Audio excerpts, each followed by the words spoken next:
Hello and welcome to the CSLP 2021 virtual training.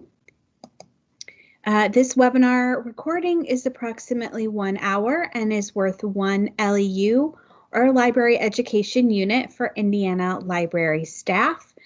The rule for receiving an LEU certificate for watching a recorded webinar states that someone in HR or administration at your library should create a certificate for you, as they are the ones who can verify that you have watched.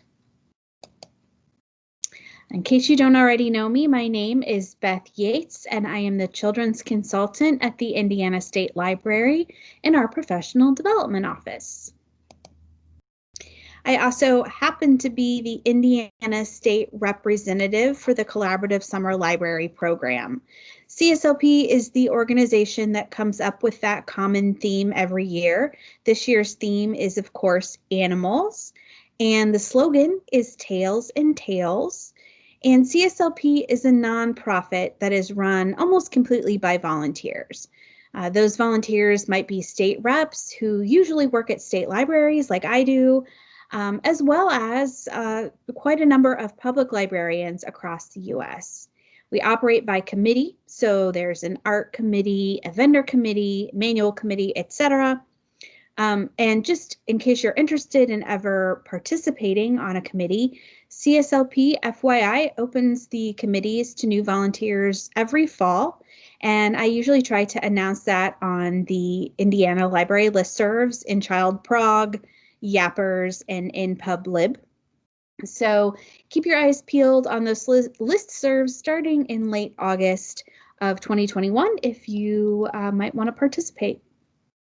Also, just a quick reminder that the Indiana State Library pays the membership dues for all public libraries in the state using IMLS funds, LSTA funds, so that you have the right to use these materials or not use them to whatever extent you wish. So if you just want to use the slogan, if you just want to use the theme, if you want to use everything, including the manual and program ideas, you are encouraged to do that. But you're not required to. So here is the agenda for this training. When I offered this training live, I actually asked registrants what they'd like to learn about during the registration process, and these were their top answers. So I'll do a quick update on the program for 2021. Then we'll spend a little bit of time talking about trends and lessons from 2020 and the pandemic, which I do anticipate will probably have at least some impact on summer 2021 also. And then I will share several resources that you can use as you begin to think about programs for next summer. And then at the very end, I will share some of my favorite program ideas. All right, we're going to start with news and updates. First of all, I think that most of you should be aware by now that I will not be sending out flash drives that contain the CSLP manual with program ideas as I have in the past. Instead, we are trying to go online only this year because the manual is available online. So if you are at a rural library and your internet is quite slow and downloading things is a real issue for you, then please do reach out to me or have your director reach out and we can discuss your other options for accessing the manual content. Otherwise, I'm hopeful that everyone will mostly be able to use the online manual. Speaking of that manual, we're not going to talk about how to access and navigate it today, but I did create a separate tutorial video on that, and this video will walk you through that process. I'm going to be talking throughout this training about a resource sheet that I have created, and that resource is available in a couple different places. I will explain later how you'll access that. But the thing you need to know is that the link to this and many other things are on that resource sheet. So if you're interested in watching this video, you can of course always email me, but you can also just check out the resource sheet and you'll find the link there. I also wanted to mention that the CSLP online store is open. Shipping times as of December were super speedy. I ordered something back then and it came in less than a week. Now, times might get longer as we get closer to summer, so you'll want to order if you can. And then also, this website, as well as a PDF version of the catalog, are available linked from that resource sheet that I was just talking about. So if you'd like to get to those and you can't find them just simply by Googling, you can reach the resource sheet. I would be remiss if I didn't at least quickly show you the artwork. I'm sure that you've possibly seen it already. Hopefully you have. But just in case anyone out there hasn't, the artist for this year is Selena Yoon, who many of you youth services librarians might be familiar with. I know I used to see her Penguin books quite a bit when I was at the public library. Here are the early literacy on the left and the children's poster on the right. These are nice and bright and bold. I think often every year I get folks who say they wish or they prefer when the posters are nice and bright and they really stand out, and certainly that is the case this year. You can really tell Selena's distinctive style. So we've got barnyard animals on the left for the preschoolers, and we've got zoo animals on the right, although these are certainly interchangeable. And here are the teen and the adult posters. Again, they are interchangeable, and really CSLP is trying to start to de-emphasize having different posters for different age groups, clearly defined. The point is that you can really use any of the artwork that you like best. You can use all of the artwork if you like it. That's kind of the beauty of having the same slogan for all of them.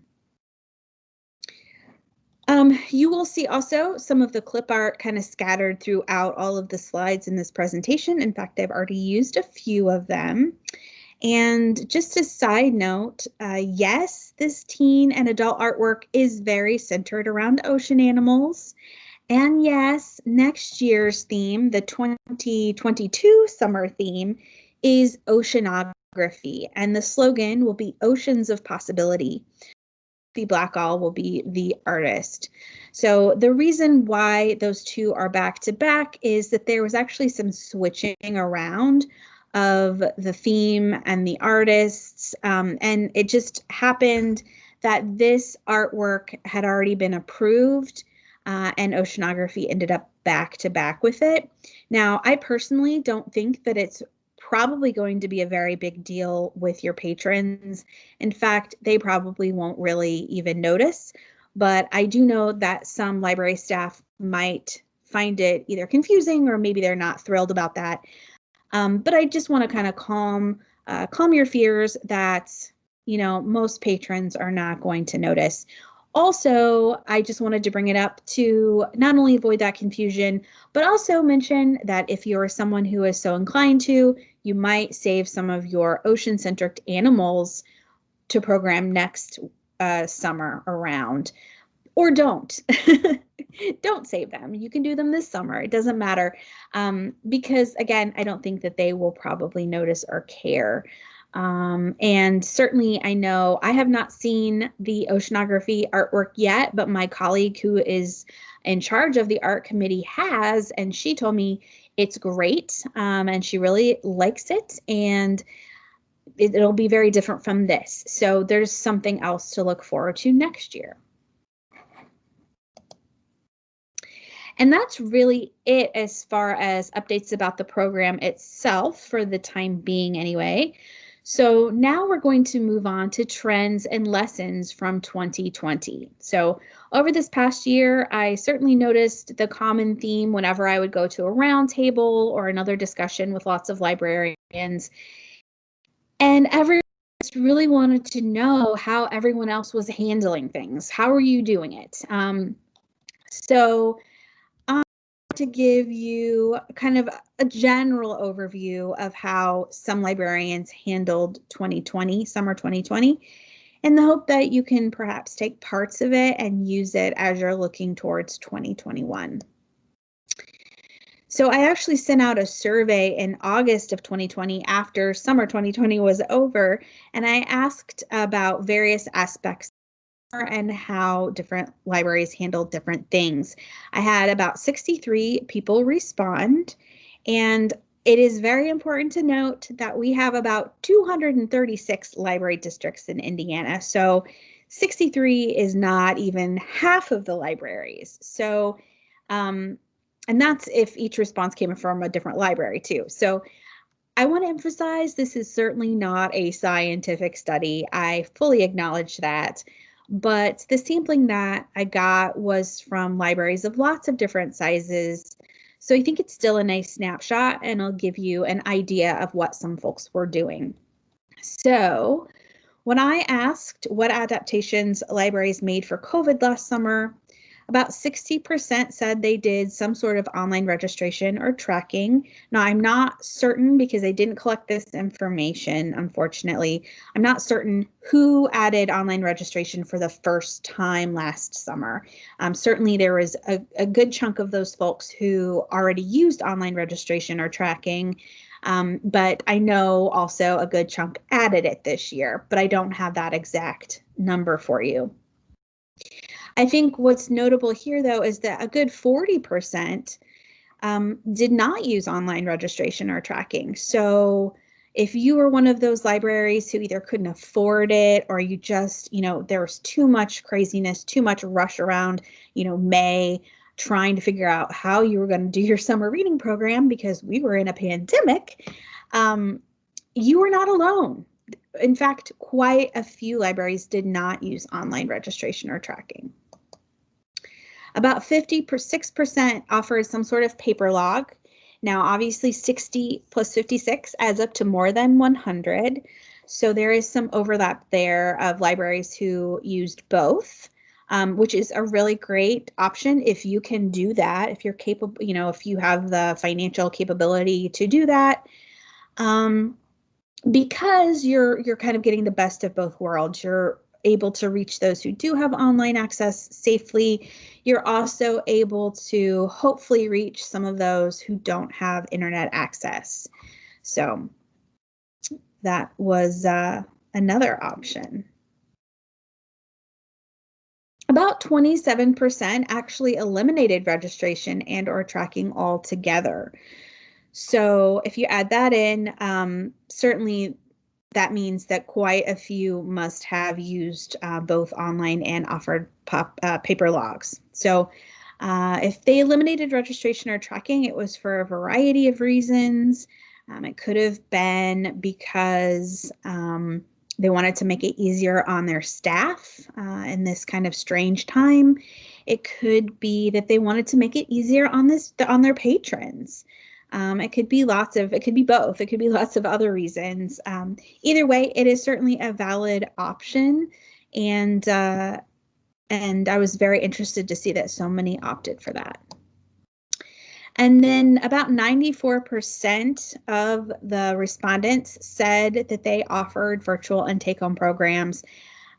I don't think this number is probably a shock to anyone because that was really the primary option for most folks. There really wasn't a lot of option to do anything else. Actually, we had one library who continued to offer in-person programming as they normally would. But otherwise, we had a few who did outdoor programs. Everyone else stuck to virtual and take home only. So as far as programming trends go, I mentioned that the vast majority of libraries did virtual or curbside pickup programming, and those were often accompanied by kits with craft supplies or other materials. And sometimes they also incorporated a video aspect that would either demonstrate the craft, or maybe the video was the program and then they were supposed to do the take-home kit as a craft or an accompanying complementary activity. But either way, they were quite popular. Challenges that were posted on social media were relatively popular and effective as well. So that could be things like scavenger hunts through a town, or perhaps locating a figure or a logo in a business window that moved every day or every week, or passive trivia that was posted on a Facebook wall. Those are just a few examples of things that libraries did. As far as teen programming went, and especially if a relationship was already established between the teens and the library staff, then Discord was one popular way that the library staff stayed in touch with those teens, or they used it to participate in online gaming. Other methods, they used Snapchat, they used Twitch, which is a streaming online gaming platform, and just good old-fashioned texting. Those are all some of the ways that library staff stayed in touch with teens. And then as far as preschool programming went, the most popular way that I heard libraries decided to do it, and that they found that worked the best for them, was that they would pre-record their story times, they would post them on YouTube, and then they would share that YouTube link to Facebook so that they could more easily track views using YouTube's statistical information.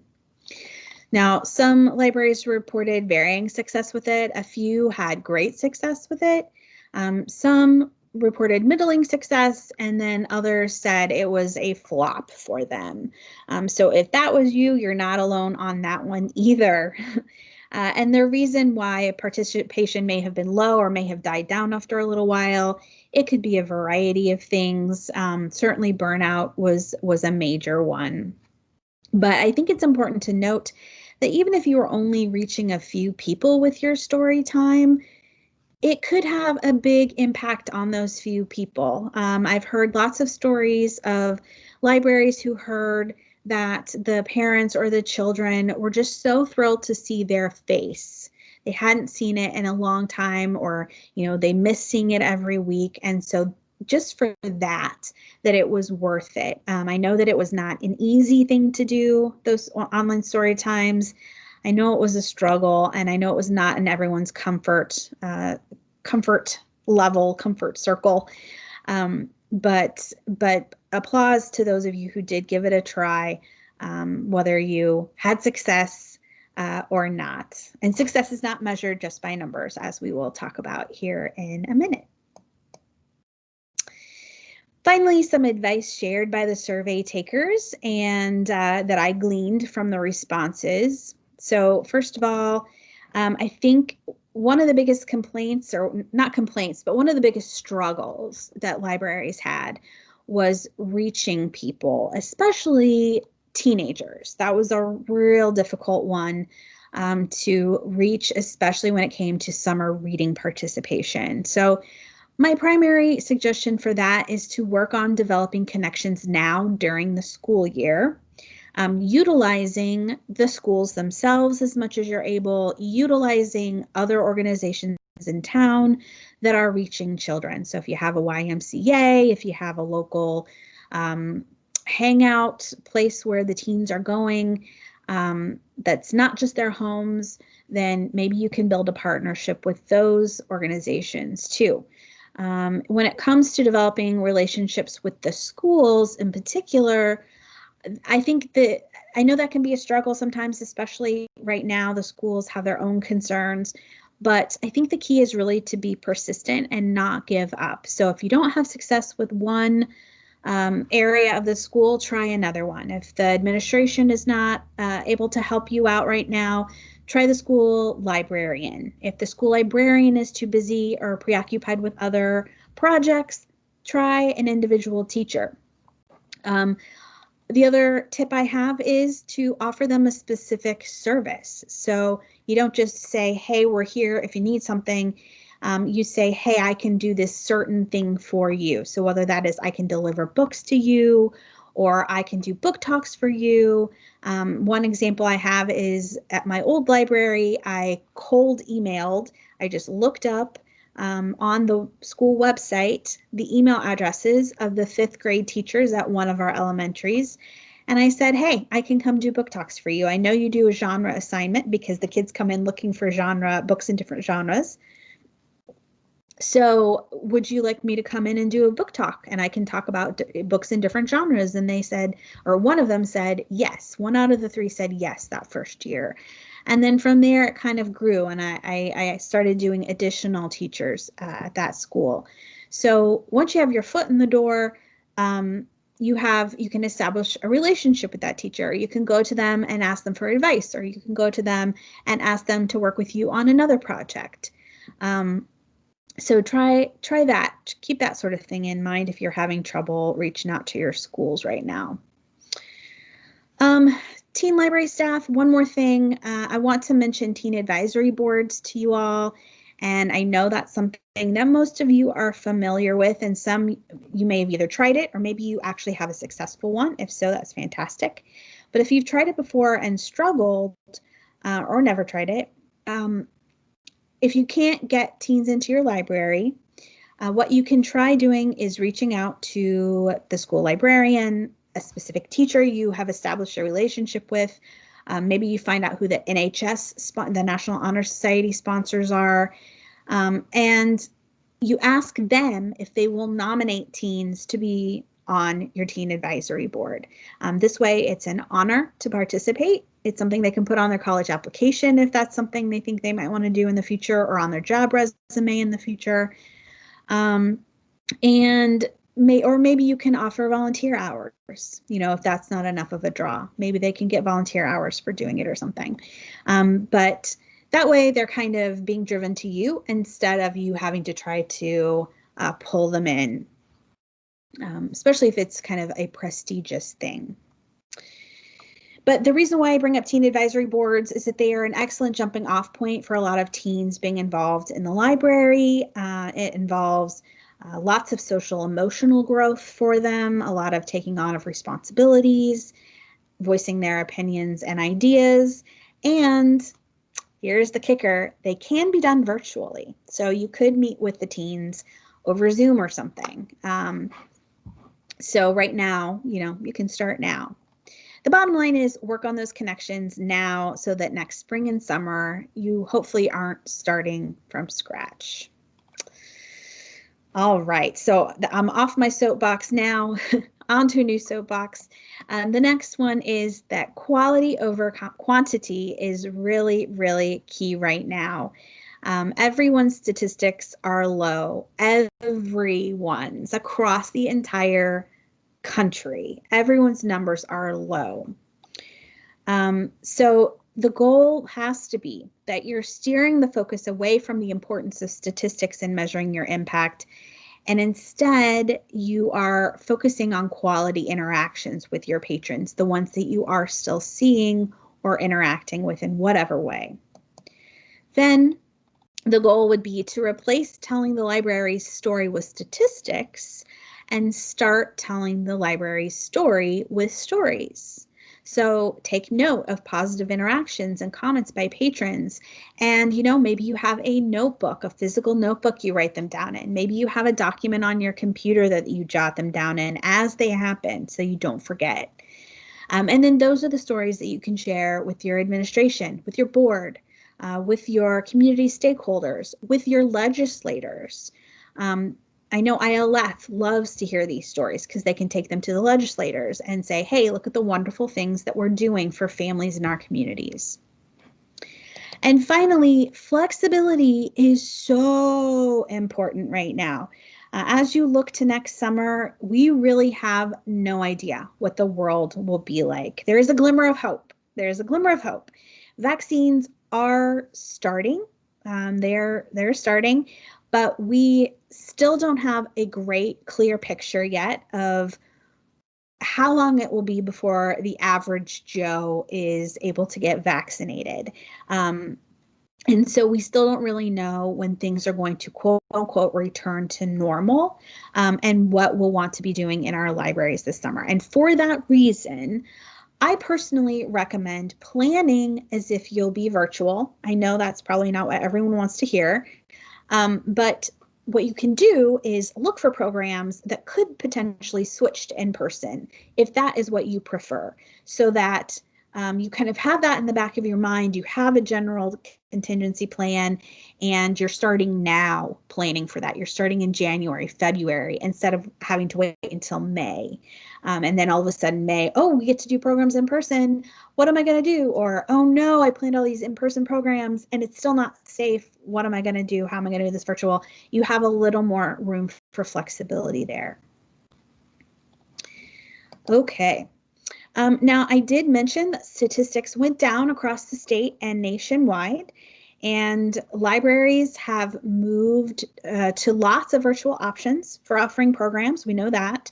So the state library has been getting a lot of questions about what can and cannot be counted as a program, from make and takes to virtual story times and beyond. And I think it's important to note that when we say what can be counted as a program, we mean for an annual report. So the statistics you collect are given to your administration.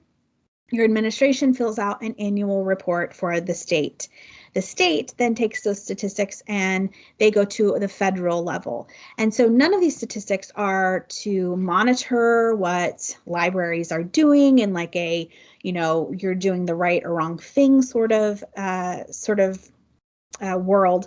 What we're actually doing is federally, they look at the statistics so that they can track trends over time. So all that's going to happen is when they see statistics are low in programming across the board, across the nation, they're going to say, oh, we had a pandemic that year, and that is what happens when a pandemic happens, is that library statistics go down. And that's because safe interaction in person is just not possible. So I say this because I don't want folks to stress and worry too much about their low statistics. Low statistics are seriously just to kind of track overall national trends. And so how do we do that? We have to start local, then we go to the state, and then we go federal so that we can collect those statistics. So that's a very, very, very basic overview. And rather than get more into the weeds with that and what you can and can't count as a program, I actually did a webinar about this back in July of 2020. It was called Stats in the Time of COVID-19. And I really think it will answer most of your questions, if you have any, about stats, about what can count as a program, for the statistics, etc. And also out of that came an FAQ sheet. This was done by the wonderful Angela Fox, who is the public library consultant here at the Indiana State Library. And she actually handles all things related to statistics and the annual report. So she is the authority here at ISL on statistics. And so she did this webinar and this FAQ sheet. And I encourage you to check them out. I have linked them to the resource sheet so you can have quick access to both of them. Her email address is listed on the FAQ sheet. So if you have further questions, she is always happy to answer them, but she does lay it out pretty clearly in that FAQ sheet. So again, I just want to reemphasize that whether or not what you have done or are doing counts as a traditional program is really not important. It's important in that you are reporting your statistics correctly because those are collected at the federal level, like I said. But when it comes to what works for your library and your patrons right now, it doesn't really matter. Do what you and what they need. And again, focus on the successes and the stories rather than the statistics. All right. That leads me to this question: what makes summer reading successful? A good chunk of the registrants for the live training said that they wanted me to talk about this topic. Unfortunately, the answer to this question is that I really don't have one answer for you. So what a successful summer reading program looks like is going to vary from library to library. So what's important to your community? What does your strategic 5-year plan say? When I asked this question in last year's trainings, most people said a growth in participation was how they would measure success. And I do agree that getting more patrons involved would be wonderful. Of course, you want to reach more patrons. But again, as we learned this past year, numbers are not always reliable, and they certainly are not an accurate reflection of the level of service that you are providing to your patrons. So you have to think, what impact are you having on your patrons and your community? What impact do you want to have? That's really where you have to start. You have to have those conversations with one another. So talk to your colleagues, talk to your supervisors, your staff, and come up with your own goals and decide what a successful summer reading program looks like for you. All right. We're going to move into talking about resources for program planning. And I like to talk about resources first because I feel like, I can offer up a few program ideas, but I only have an hour and I have a lot to cover. So there's no way I could ever cover every single wonderful program idea that's out there. So instead, I like to give you the resources so that you can hopefully find more ideas yourself. So I have mentioned that there will be a resource sheet, and that will be available to you. It will be a link on the Indiana State Library's archived webinar page where this training is posted. So on the archived webinar page where you find this video is also where this document will be posted, but it will also be posted, or is already posted on the Indiana State Library's website. So here's how you get to that. If you go to ISL's website, just Google Indiana State Library, and you select on the left-hand column, Services for Libraries, then that'll open the Services for Libraries page. And there's two columns, Professional Development on the left, Library Development on the right. And under Professional Development is this Resources for Librarians Serving Youth link that I have kind of outlined in orangey yellow there. When you click on that link, it opens up that corresponding website. And if you scroll down just a little bit, you will see the CSLP section. And I wanted to highlight two things here, the 2021 Program Ideas for All Ages document and the 2021 Resources for Program Planning document. Now, you might also note below those is program ideas from past years. And this one is really just a long list of program ideas from past years separated by age. It's a browsable list. You can check it out if you're interested. You can use it year round. You don't just have to use it for summer. Tons of wonderful ideas there. Now, it is searchable, but it is not really organized any other way than by age, just FYI. So a little more info about the program resource sheet. That's what it looks like here. This looks similar to it has in past years, and so it's kind of separated by general topic. And this is what the program idea document looks like. Now, this one looks different than it has in the past.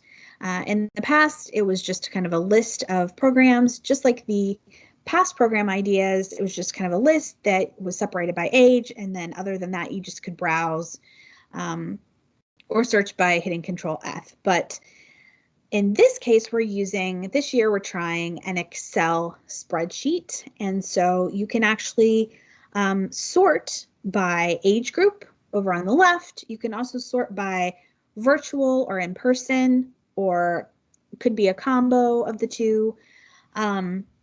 So it's my hope that this will be a little easier for you to kind of sort and find what you want.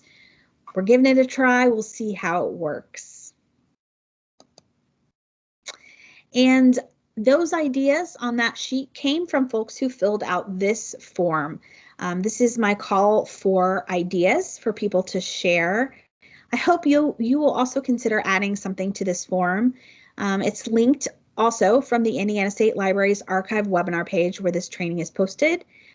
So definitely fill it out if you have a great program idea. Okay. Now, other resources. This is the program manual for this year. We already discussed that you'll have digital access this year. I really encourage you to peruse it. At the very least, I hope you'll take a look at the table of contents. I think you'll find a lot of great ideas here, many of which can be adapted for virtual if that is your preference, that's what you're going for. And they will certainly save you from reinventing the wheel. Inevitably, if you come up with a program idea, it's quite possibly somebody already thought of it, and it is in this manual, and it gives you great additional ideas maybe you didn't think of. Also, in a lot of cases, they do also include printables and activity sheets that could be used in take-home kits. As it did last year, the manual includes a guide to getting started for those who have never run a summer reading program before. So do check that out if you need some inspiration, or if you've it's your first time doing this. There's also great information about summer food programs, summer slump, etc. Other resources that are valuable, Indiana State Library tries to maintain a CSLP themed Pinterest page, and the National CSLP program has their own Pinterest pages. Both of those are linked from the resource sheet. Just a note, I think there's just one Tails and Tales CSLP from the Indiana State Library, and I combine all the ages together, but I believe CSLP separates theirs into 4 different boards by age. I'm pretty excited to say that the Nature Conservancy here in Indiana has created a great little guide again for us this year. They did one for us last year too. And this one links the summer reading theme of animals to local wildlife here in Indiana. So, for instance, they include a bird feeder project, which I know maybe, bird feeder project is not something you've never heard of, I'm sure. However, what they've done is they created a viewing guide. So have 4 of the most common birds and animals that might come and feed off of a bird feeder in your backyard. And I love that they included a squirrel, because we all know the squirrels love to come and eat out of bird feeders. The Indiana Young Readers Center, which is part of the Indiana State Library, has also again created an activity guide which links services of ISL to the theme of animals. So on the left there is the front page, and then to the right is an example of one idea suggested for teenagers. It's kind of a Pictionary style program with book titles that involve animals as the drawing suggestion, or for the drawing suggestions. This guide was created by Suzanne Walker, who some of you might know. She's the Indiana Young Readers Center librarian. And this guide is also linked from the resource page.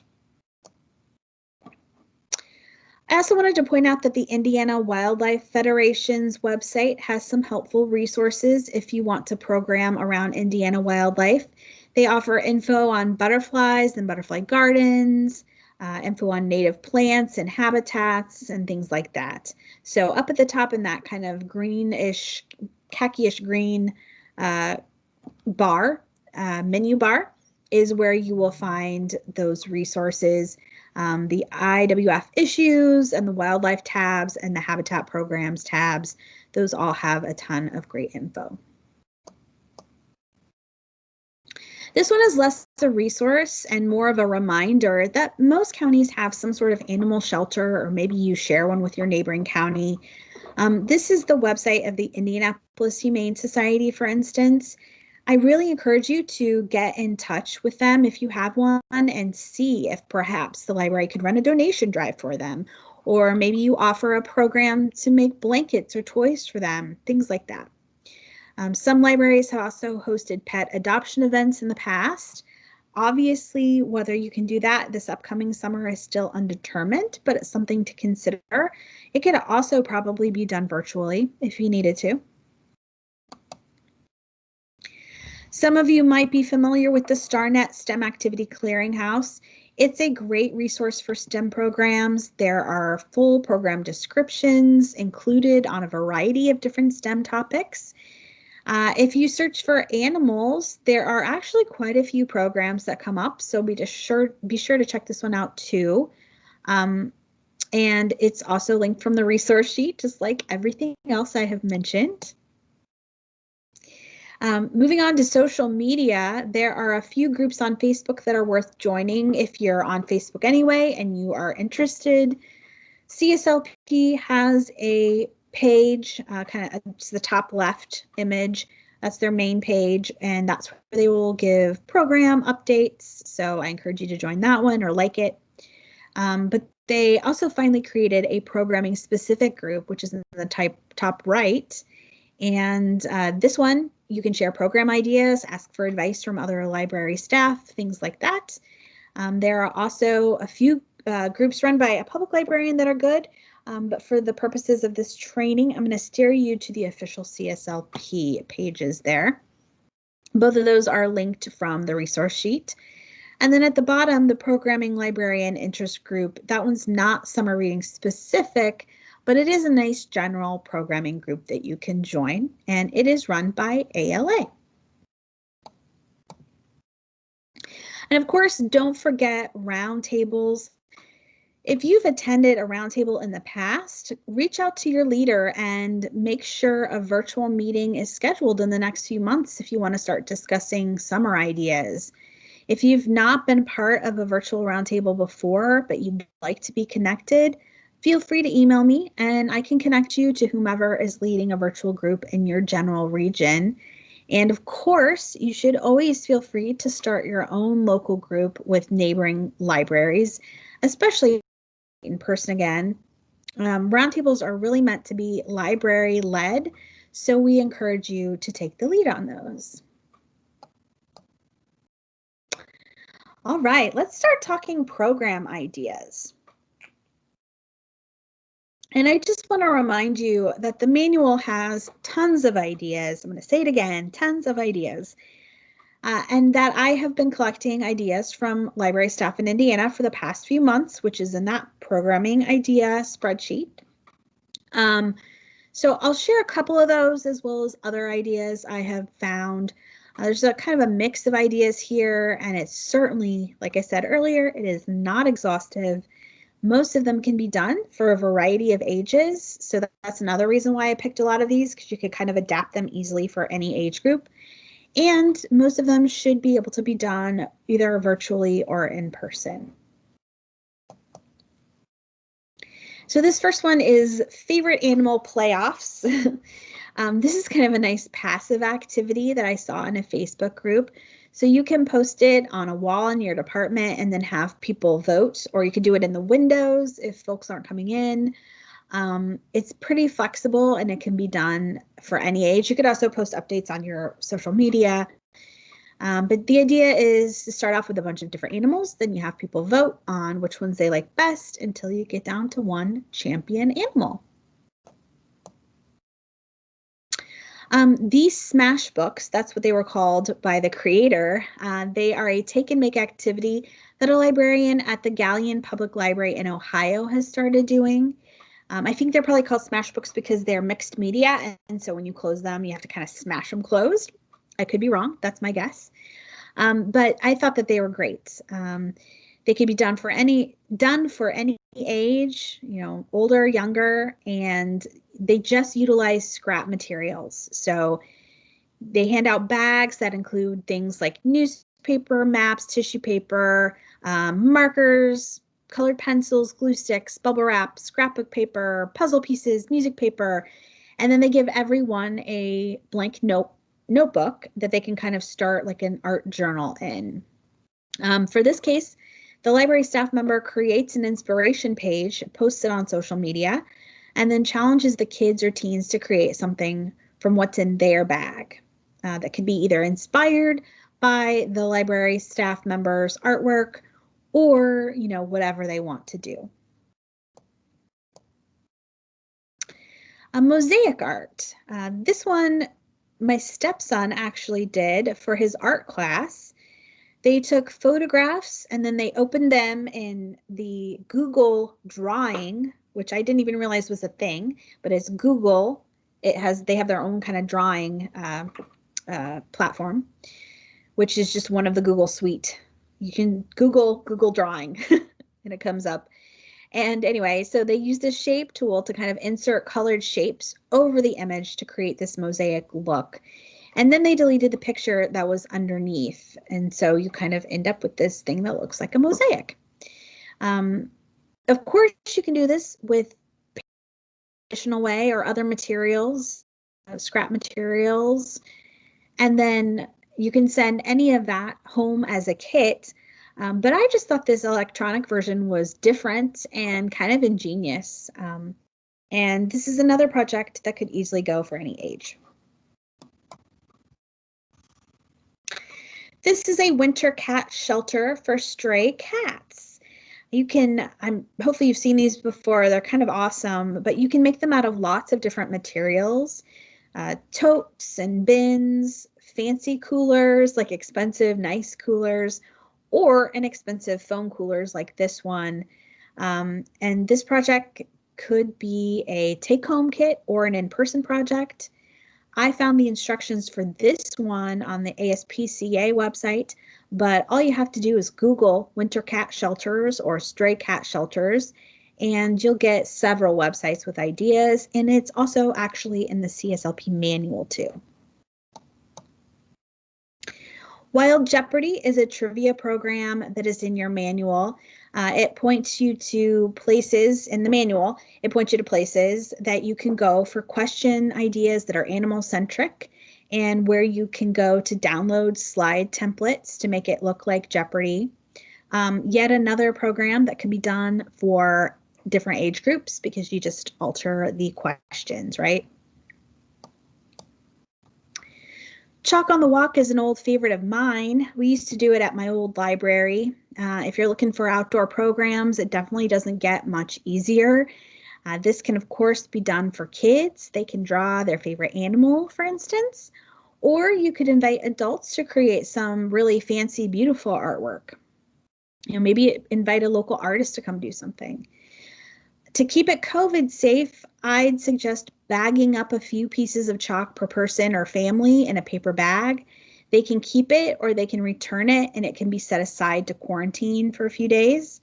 When I used to do this at my old library, we just used to station someone outside for the morning to hand out chalk and water, or it could be during a designated program hour, so you could just do 1 hour. You say you all have to come for the whole hour, or you could have it a drop-in like we did. Just be sure that you are marking off squares and you're asking people to space out and really stick to their own square. We used to have a lot of kids that would run all over and write in lots of different squares. So that would be something that you would perhaps need to strongly encourage families to keep their kids in one area and not running over to the others, although maybe it will be fine. If you're in an area that is easily walkable, put together an outdoor walking club that meets once a week during lunch or after work. Just be sure to encourage folks to space out and wear masks since it is likely that those will still be needed this summer. Or I've also heard of a walking book club. And in that one, people all listen to the same audiobook or podcast or whatever over a certain amount of time. They listen to it as they walk every day and individually, and then they gather on Zoom and they can talk about the book that way. And the last one, anything pet-centric, right? People love to show off their pets, and there are so many things you could do remotely or outside. Host a pet parade or costume contest or fashion show, host a pet talent contest, or it could be online or in person. You could try a pet show and tell, where families tell a story about their family pet. That could also be virtual or in person. It could be a writing contest where a family or a child writes a story about their pet. This could even also work for those who don't have a pet. They could just write about the pet that they wish they had, and they can get really creative with that one. Maybe it's not even a real animal. This is also a good time to again mention, dog therapy reading programs. I know a lot of libraries do those. They call them Pause to Read, Tails and Tales. That's what my old library called it. Lots of other things. I already mentioned working with local shelters. Another one is dog agility trainers might be willing to speak or do a demo, or even work with you to let folks try an agility course. All right, so that's all the ideas I have for you for today's training. That is, again, not exhaustive. I know there are many, many more ideas out there. So just to wrap things up, all of the resources I shared today, again, will be linked from the resources for program planning resource sheet, which is posted on ISL's website under resources for those serving youth. It will also be posted on the Indiana State Library's archive webinars page where this training is posted. So look for that link if you got to this training through that page. Don't forget to check out both the manual for program ideas as well as the program ideas spreadsheet, which is also linked on the archive webinars page where this training is posted. And again, there will also be a link to that form where you can share your ideas for summer programs. These ideas can be for any age, and they don't have to be focused on just animals, although obviously it's great if they are, and there's plenty of animal-related inspiration out there. But it is my personal philosophy that it is much more important for you to offer programs to your patrons that they will want to attend rather than trying to shoehorn in a theme, especially right now. So do whatever you like and what your patrons will like. You can still have the overarching animals theme without making every program relate to it. But yes, please, please share your ideas. One more reminder that if you need an LEU certificate for watching this training, someone in HR or administration at your library should create a certificate for you, as they are the ones who can verify that you watched. And that is it. Thank you so much for watching. I hope this has been helpful as you begin thinking about planning summer reading this summer in summer 2021. And I wish you happy planning. Thanks.